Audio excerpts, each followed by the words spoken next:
खानेवाल जिला कौंसिल का बजट इजलास मुनक्किद किया गया। इजलास का आगाज तिलावत कलाम पाक से हुआ। इजलास की सदारत कन्वीनर चौधरी ज़ियाउर रहमान ने की। चेयरमैन जिला कौंसिल इंजीनियर मोहम्मद रजा सरगाना ने 6 माह के लिए 24 करोड़ 58 लाख रुपए का गैर तरक्याती बजट मंजूरी के लिए ईवान में पेश किया, जिसे ईवान में मौजूद 160 मेम्बरान जिला कौंसिल ने भारी अक्सरियत से मंजूर कर लिया।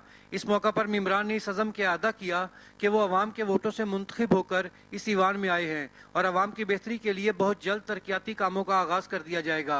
उन्होंने कहा कि वज़ीर आज़म नवाज शरीफ ने अपना वादा पूरा करते हुए इक़्तिदार ग्रास रूट लेवल तक मुंतकिल कर दिया है और अब ये जिम्मेदारी हम अवामी नुमाइंदों पर आयद होती है कि हम सहूलियात अवाम की दहलीज पर पहुँचाएँ।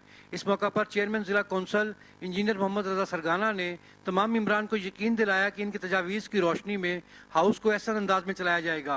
इजलास के आखिर में हालिया दहशत गर्दी में मुल्क भर में शहीद होने वाले अफराद के लिए फतेह खानी भी की गई।